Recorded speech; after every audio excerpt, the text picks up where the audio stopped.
네, 안녕하세요. 천안여자상업고등학교 학생 여러분. 오늘은 회계원리 3단원 부채 자본의 회계 처리에 대해서 진도를 나가보려고 합니다. 그 중에서도 이제 전부 다 나가는 건 아니고요. 첫 시간이죠. 첫 시간이기 때문에 오늘 할 거는 3-1 유동부채의 회계 처리에 대해서 진행을 해 보도록 하겠습니다. 교과서는 147쪽부터 시작을 하고요. 유동부채에서 이제 매입 채무 그리고 나머지 기타 유동부채들의 종류에 대해서 알아보고 그리고 그거에 대해서 우리가 회계 처리를 어떻게 할 수 있는 건지 알아보는 시간을 갖도록 하겠습니다.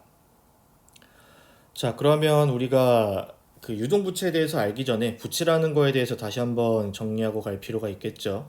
자, 부채의 뜻과 종류에 대해서 다시 한번 짚어보도록 합시다. 자, 부채라는 거는 타인 자본을 나타내는 것으로서, 그러니까 내 게 아니고 타인, 남의 것이라는 거죠.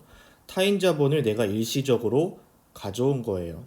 그래서 기업이 장차 나중에 그 해당하는 타인에게 다시 그 돈을, 자본을 갚아줘야 되는 거죠. 지급해야 될 채무, 의무가 있는 게 부채라고 하는 겁니다. 좀 더 쉽게 얘기하면 빚졌다는 거죠. 빚이에요. 그리고 빚은 꼭 갚아야 되는 거고요. 자, 그러면 이 부채 종류는 크게 두 가지로 나뉘게 됩니다. 이건 여러분들 자본 때도 했던 건데요.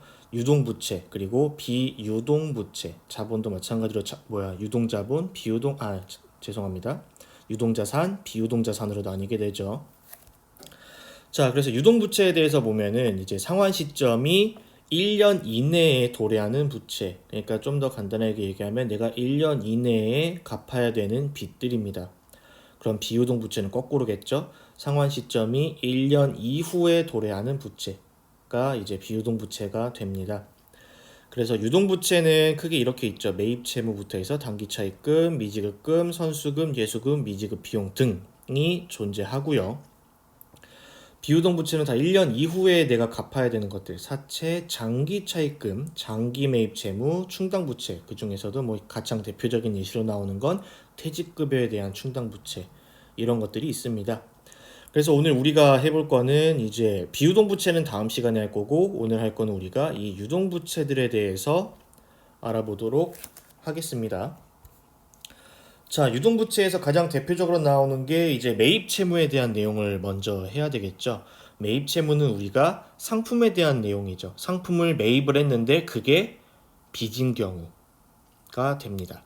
그래서 가장 대표적인 거 딱 두 가지 나오는 거죠. 상품을 외상으로 매입한 경우, 그러니까 외상 매입금, 그리고 어음을 발행하고 상품을 매입한 경우, 그러면 이제 지급어음이 되는 거죠. 이 두 가지밖에 사실상 없죠. 이거에 대해서 이제 갖고 있는 게 매입 채무가 되는 거고요. 그래서 우리가 분개할 때는 외상매입금, 지급어음 계정 과목으로 각각 다 집어넣지만 마지막 결산 때 재무상태표에서는 이 두 가지를 전부 다 뭐로 한다? 매입 채무로 통합하여서 표시한다라는 거 기억을 해둬야 될 것 같아요. 그리고 이제 매입이 있으면 거꾸로 이제 매출이 있죠. 이건 우리가 자산 파트에서 했던 거예요. 반대되는 개념 꼭 알아둬야 되겠죠. 매출채권, 외상매출분과 받으러옴. 그래서 정리하게 되면은 이제 상품을 매입했을 경우에 그게 이제 외상으로 또는 어음으로 내가 빚져서 상품을 매입했다라고 하면은 지금 하고 있는 외상 매입금과 그리고 지급어음이 된다면 거꾸로 상품을 팔았어요. 매출이라고 하죠. 상품을 매출했는데 내가 돈을 아직 못 받았어요. 그랬을 경우에는 이제 외상 매출과 그리고 이번에는 어음을 내가 돌려받아야 되는 거죠. 받을 어음이 된다라는 거예요. 이 두 가지는 항상 묶어서 기억을 해두는 게 좋겠죠. 뭐 다른 것도 그런 것들 많지만 그래서 이 상품 매입 파트에 대한 거는 이제 부채 계정으로 들어가는 거고 그리고 상품 매출과 관련된 것들은 우리가 자산 계정으로 이게 들어가게 되죠. 기억을 해두면 좋을 것 같습니다. 그리고 이제 대표적으로 지금 예상 매입금에 대한 T 계정을 가져왔죠. 부채 계정이기 때문에 외상 매입금이 발생하게 되면은 이제 대변 계정에 외상 매입액이 들어가고, 그리고 내가 아직 못 갚은 거 전기 2월액이 여기 들어옵니다. 그리고 외상 매입금의 차변 계정에는 이제 지급액, 내가 갚은 거, 그리고 나머지가 빼고 나면 미지급액, 아직 내가 못 갚은 것들이 여기에 나오게 되는 거겠죠. 그런 식으로 이제 알아두면 되겠고, 그리고 이 외상 매입금 하면서 같이 나오는 게 이제 임명 계정과 통제 계정에 대해서 나오게 됩니다. 이것도 근데 우리가 앞에서 자산 계정 있던 2단원에서 이미 진행을 했던 내용이죠. 따로 부가적인 설명은 없이 그냥 말만 다시 하고서 넘어가도록 하겠습니다. 자, 임명 계정이라는 거는 이제 임명, 사람의 이름을 얘기하는 거죠. 근데 회계에서는 이제 그 임명이 이제 회사가 되겠죠. 우리 거래처 회사.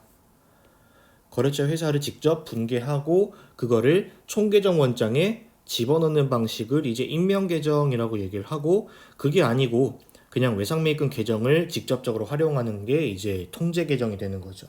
그래서 임명계정은 거래처가 정말 극소수인 경우, 그럴 경우에 쓰면은 좋긴 하겠죠. 근데 사실상 우리나라의 모든 중소기업 다 포함해서 모든 기업들이 뭐 거래처를 2개, 3개밖에 안 두는 그런 경우는 거의 없어요. 중소기업도 기본적으로는 다 10몇 개씩 다 깔고 갑니다, 거래처가. 그렇기 때문에 임명계정은 그냥 우리가 이론상으로만 존재한다라고 생각하면 될 것 같아요. 사실상 모든 회계 처리하는 회사들은 통제계정으로 진행을 한다라고 기억하면 될 것 같아요. 물론 실제 여러분들이 회계 프로그램을 사용하게 되면 둘 다 볼 수 있어요. 그래서 지금 여기 나와 있는 것처럼 매입처 원장이라는 식으로, 그래서 뭐 프로그램 상으로는 뭐 거래처 원장이라고 뜨기도 합니다. 이런 식으로 하면 거래처별로 이제 구분이 되죠. 그리고 이걸 나중에 총계정 원장에서는 외상매입금 계정으로 또는 뭐 어음 계정으로 합쳐서 그렇게 볼 수가 있게 되는 거죠. 프로그램 상으로는 거의 이런 것들이 임명 계정, 통제 계정이 다 구현이 되어 있으니까 우리 회계원리 이론에서는 그냥 이런 게 존재한다라고만 짚고 넘어가면 될 것 같아요. 자, 그 다음으로 나오는 이제 매입 채무는 어음이죠. 그 지급어음 아니면 환어음도 있고요. 상품을 매입하고 약속어음을 발행하거나 아니면 매입처에서 발행한 환어음을 내가 인수해서 어음상으로 채무가 발생하면 이제 이런 식으로 처리한다라고 되어 있죠. 그래서 그거에 대한 티계정은 오른쪽에 선생님이 넣어놨죠. 그래서 환어음을 인수한 것도 이제 이 지급어음 쪽에 들어가게 되고, 약속어음 발행한 것도 여기 들어가고 한다라는 거. 그리고 왼쪽에 있는 그림은 뭐냐면, 왼쪽에 있는 그림은 환어음에 대한 내용을 선생님이 그림을 구해왔어요. 상품을 매출했으면은 반대로 매입을 같이 동시에 이루어지는 방식이 있죠. 상품이라는 거 원래 그렇잖아요. 파는 사람이 있으면 사는 사람도 있어야 돼요. 예를 들어서 지금 대전 상점이 이제 나라고 합시다. 이게 선생님의 본인, 우리라고 합시다. 그럼 제주 상점에서 우리의 물건을 사고 싶다고 해서 우리가 매출을 했죠. 그럼 그거에 대해서 제주 상점이 외상 매출금으로 발행을 했습니다. 외상을 했다고 쳐요. 그러면 나는 다시 이 상품의 원래 생산점이었던 뭐 경기 상점에 가서 상품을 추가로 이제 매입을 해오겠죠. 그러면서 제주 상점이 외상을 했으니까 우리도 똑같이 외상을 해야 되는데, 어차피 돈은 제주 상점에서 그냥 얘한테 가면 되는 거잖아요. 나는 그냥 중간에 끼인 입장이고. 그렇게 되면 이제 환어음이라는 걸 만듭니다. 환어음이라는 거는 내가 돈을 주는 게 아니고요, 얘가 줄 거예요, 제주 상점이 너한테 돈 줄 거예요 라고 하는 제3자가 발행하는 어음이라고 생각을 하면 돼요. 그럼 나는 그냥 여기서 하면 끝인게요. 나는 그냥 딱 이렇게만 하면 끝이죠. 물건만 멀쩡하게 갖다 주고 돈 처리는 이제 어떻게 해라? 경기 상점이 제주 상점한테 돈 내놓으세요 라고 해라 라는 방식으로 진행되는 게 환어음입니다. 그래서 그 환어음의 실제 지급 절차는 이 밑에 있는 거죠. 그 정도로만 기억하면은 문제 없을 것 같습니다. 이렇게 하면 이제 매입 채무에 대한 내용은 끝이고요. 이제 그 다음에 나오는 게 이제 기타 이제 비유동 자산들, 비유동이 아니고 유동부채들, 미안해요. 이 되는데, 이것도 앞에 선생님이 했었던 것처럼 여기 매입 채무 했던 것처럼 자산하고 부채를 같이 가져왔어요. 동시에 같이 보면 좋기 때문에. 자, 그래서 이거를 같이 보게 되면은 이제 외우기가 여러분들이 좀 더 수월할 겁니다. 그래서 보게 되면 자산을 이제 빌려주게 되면 우리가 어떤 계정 과목을 쓰냐라는 거, 그리고 부채도 마찬가지로 어떻게 하냐라는 거 정리했어요. 그래서 내가 돈을 빌려주면 대여금 계정 과목을 쓰고, 그리고 내가 돈을 거꾸로 빌렸으면 차입금이라는 계정 과목을 사용을 합니다. 근데 지금 같은 경우는 유동부채이기 때문에 단기가 되겠죠. 여기 빠지긴 했는데 어쨌든 같은 말이 되겠죠. 단기 차입금이 되겠고요. 그 다음 자산 같은 경우에 이제 내가 안 받았어요. 그러면 미수금이고, 부채 같은 경우에 거꾸로 내가 돈을 줘야 되는데 안 줬으면 미지급금이 됩니다. 그리고 내가 미리 줬으면 선급금이고, 내가 미리 받았으면 선수금이고요. 미리 지급했다, 미리 받았다. 다 한자죠. 그 다음에 우리 직원이 출장 가서 출장비를 줬다 하면은 가지급금.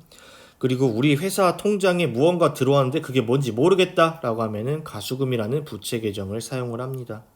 그리고 그거 말고도 예수금, 일시적으로 보관한다라는 개념의 예수금이라는 것도 있어요.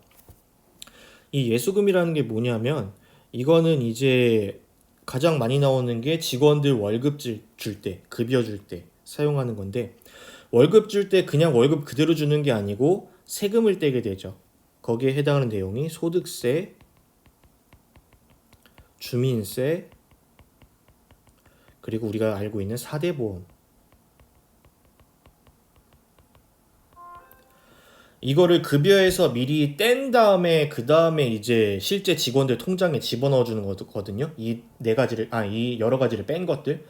그러면 이 소득세, 주민세, 4대 보험은 세금이고, 그리고 보험이니까 이거는 회사가 갖는 게 아니고 어떻게 해야 돼요? 그 해당하는 기간에, 납부 기간에 이거를 정부에다가 지출을 해야 됩니다. 정부에다가 돈을 다시 줘야 되거든요. 회사 돈이 아니에요. 세금으로 내야 되는 거기 때문에. 그래서 그걸 위해서 우리가 잠깐 동안 회사에서 갖고 있는 걸 예수금이라고 얘기를 합니다. 그리고 나머지 좀 더 설명을 해주면, 지금 이 미수금과 미지급금에 대한 내용. 이거는 이제 자산부채 엮어서 나오는 거기도 하지만 우리가 다른 걸로도 같이 엮일 수가 있죠. 뭐랑 엮이냐? 우리가 상품 거래를 했냐 안 했냐에 따라서 달라지는 거죠. 상품 거래를 했으면은 이제 아까 나왔던 매입 채무와 매출 채권이 되는 거죠. 그래서 아까 매입 채무는 나왔었던 외상 매입금, 지급어음, 매출 채권은 외상 매출금, 그리고 받으러옴, 그게 되는 거죠. 근데 상품 거래가 아닌데 내가 아직 돈을 못 받았거나 아니면 돈을 안 줬어요. 그러면 이제 여기서 나오는 게 방금 나왔던 미수금과 미지급금이 되는 거죠. 그래서 이 상품 거래의 유무에 따라서 계정 과목이 바뀌기 때문에 그거에 대해서 여러분들이 헷갈리면 안 되겠죠. 네. 그리고 나머지 유동부채 단기 차입금부터 해서 나머지 가수금까지에 대한 내용은 문제 풀면서 그냥 알아보는 게 나을 것 같아요. 뭐 그렇게 막 어려운 내용도 아니고, 그리고 여기 나와 있는 이 거래 내용, 이 거래 상황만 알고 있으면 되는 거기 때문에 이 내용들이 어렵지는 않잖아요. 그래서 그거는 우리가 문제 풀면서 진행을 해 보도록 하겠습니다. 자, 문제 가져왔습니다. 문제는 그 149쪽하고 151쪽에 있는 함께 해봐요 문제 가지고 왔습니다.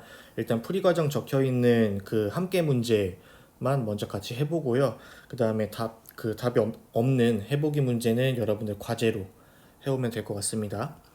자, 1번. 다음 주식회사 희망의 거래를 분개하세요. 단, 외상거래는 통제계정이랑 임명계정으로 처리하고 상품은 당연하겠지만 3분법으로 처리하라고 되어 있습니다.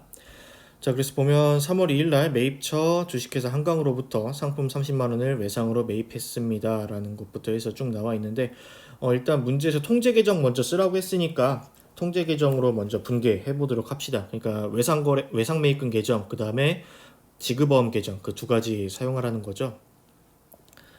자, 자리가 없으니까 일단은 잠시만요.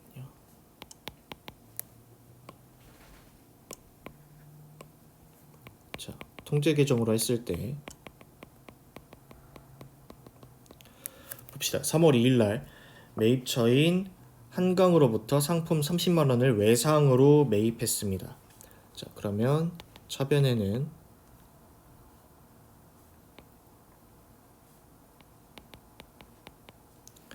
자, 상품 매입했으니까 매입 계정 들어가면 되겠죠. 매입 30만 원. 그다음에 대변에는 통제 계정으로 쓴다고 했으니까 외상 매입금 계정 들어가면 되겠죠.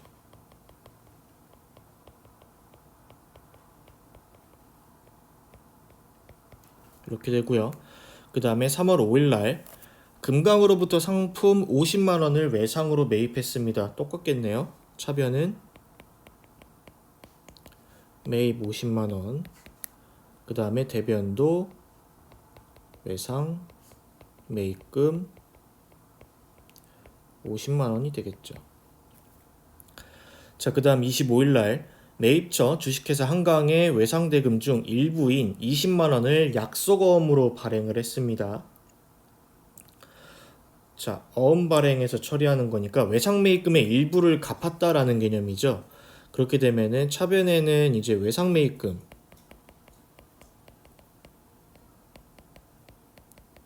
얼마 갚았어요? 20만 원을 갚은 거죠.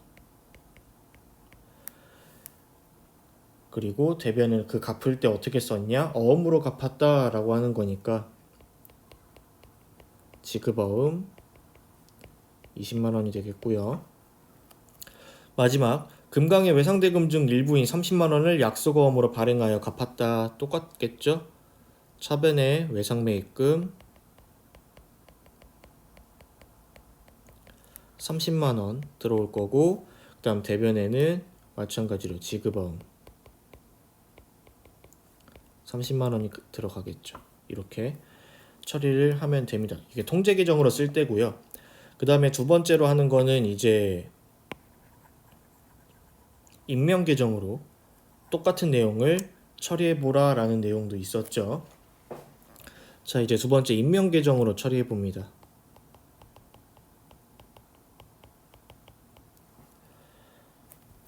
자, 그러면 차변에는 첫 번째 거래 차변에는 매입했으니까 상품 매입 30만 원 들어올 거고, 그 다음에 대변에 그거에 맞춰서 들어가는데 이제 임명 계정으로 쓰는 거니까 누구한테 샀냐를 집어넣어 주는 거죠. 주식회사 한강.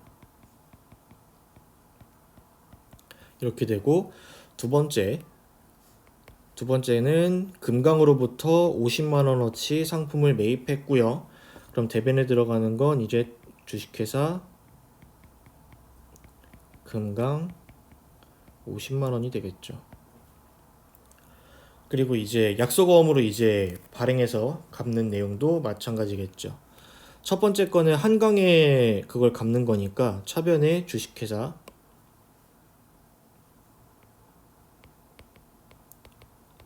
한강이 들어와야 되겠죠. 한강 20만 원 들어올 거고, 대변은 뭘로 했어요? 어음으로 갚았다 했으니까 지급어음이 되겠죠.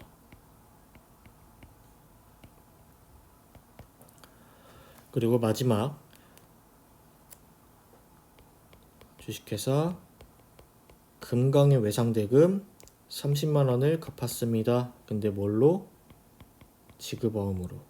지급어음 30만 원으로 갚았다. 이렇게 하면 되겠죠. 그래서 통제 계정이랑 임명 계정으로 사용했을 때 각각 이제 들어가야 되는 이제 계정 과목이 어떤지에 대해서 알아보는 문제였습니다. 자, 그 다음에 두 번째 문제는 이제 뒤쪽 151쪽에 있어요. 다음 주식회사 희망의 거래를 쭉 분개해보세요 라고 해서 나와 있습니다. 첫 번째, 5월 1일 날 1년 이내에 지급하는 조건으로 거래처인 주식회사 대우로부터 현금 600만 원을 빌렸습니다. 차입, 빌렸다라는 거죠. 1년 이내에 갚겠다, 지급한다는 건 1년 이내에 갚겠다라는 거죠. 1년 이내에 갚을 조건으로 600만 원을 빌렸습니다. 자, 그러면 차변은 먼저 현금을 빌렸으니까 차변에 들어오는 건 자산, 내 현금이 들어오게 되는 거죠. 현금 600만 원이 들어왔어요. 근데 이 현금 600만 원이 들어온 이유는 뭐예요? 내가 부채가 생겼기 때문이죠. 그 대변, 부채가 발생한 거 뭐예요? 대우로부터 1년 이내에 갚겠다라는 조건으로 빌린 거니까 1년 이내에 갚겠다 뭐였어요? 차입금이었죠. 근데 구체적으로 얘기하면 단기 차입금이 되는 거죠.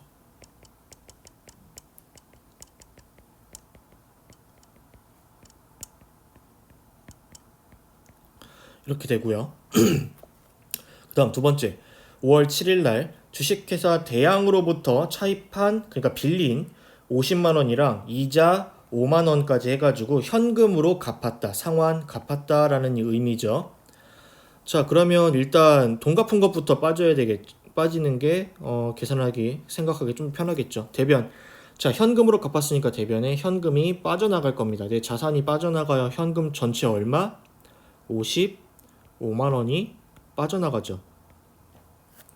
55만 원이 빠져나갔어요. 근데 이게 왜 빠져나갔어요? 돈 갚았고 거기에 이자까지 쳐줬습니다 라는 내용이죠. 자 그러면 차변은 이제 부채의 감소가 들어가는 거죠. 자 근데 이제 빌린 게 뭐였어요? 대양으로부터 그냥 차입한 거니까 따로 말은 없지만 그냥 우리 여기 파트가 유동부채 파트니까 똑같이 단기 차입금을 갚은 거라고 합시다. 그러면 차변에 단기 차입금이 들어오게 되겠죠. 부채 계정이 지금 차변으로 들어왔으니까 이제 부채가 감소한다. 빚을 갚았다라는 거죠. 얼마? 50만 원을 갚았어요. 근데 지금 50만 원만 갚은 게 아니죠. 여기에 내가 이자 쳐서 갚았다라고 했으니까 여기선 이제 이자 비용의 발생이죠. 이자 비용이 차변에 추가로 들어옵니다. 그게 얼마? 5만 원. 이렇게 처리하는 거죠. 차변은 단기 차입금 내가 원래 빌렸던 원금 50만 원 그리고 이자는 따로 이제 계정 과목을 이자 비용으로 설정해 줘야 되겠죠. 5만 원. 이렇게 설정하고 대변은 현금 다 합쳐서 전부 다 현금으로 갚았으니까 55만 원이 다 들어오게 됩니다. 자, 그다음 17일 날 주식회사 토지개발로부터 건물 1,000만 원어치 해서 구입하고요. 대금은 외상으로 했습니다. 라는 거예요. 자, 근데 우리가 선생님 앞에서 이론 설명할 때 중요한 거 뭐라고 했어요? 상품과 관련된 거냐 아니면 상품과 관련 없는 것이냐에 따라서 이 외상에 대한 그 계정 과목 처리하는 게 바뀐다라고 얘기했었죠. 자, 지금 같은 경우는 상품과 관련된 게 아니에요. 그러면 상품이었으면 뭐 외상 매입금이 됐겠지만 상품이 아니니까 뭐예요? 미지급금이 되는 거죠. 자, 그럼 차변. 자, 건물 구입했어요. 그럼 자산의 발생, 자산이 생겼죠. 그게 뭐가 생겼어? 건물이 생긴 거죠.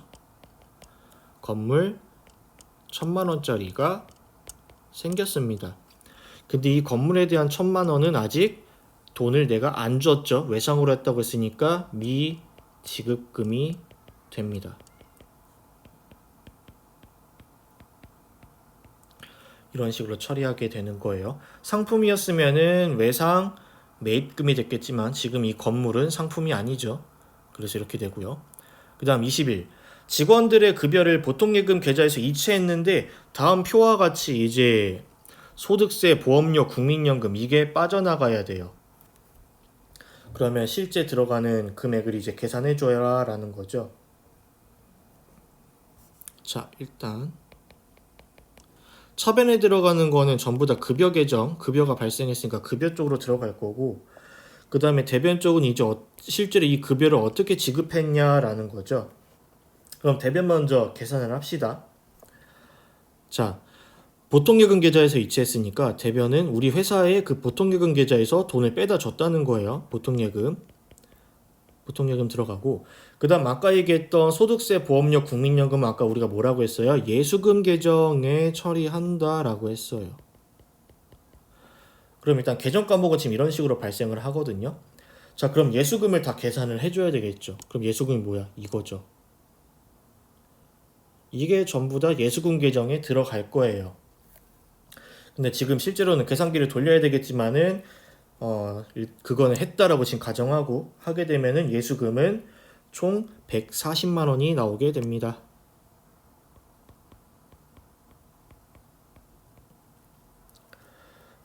그러면 그 나머지 금액이 이제 급여가 된다라는 거죠. 그게 얼마? 여기 있는 개인별 급여가 전체 합계가 됩니다. 얼마? 750만 원이죠. 전체 급여 750만 원에서 예수금 140만 원을 뺄 거예요. 그러면 나머지가 실제 직원들이 받게 되는 실급여가 되겠죠. 실급여.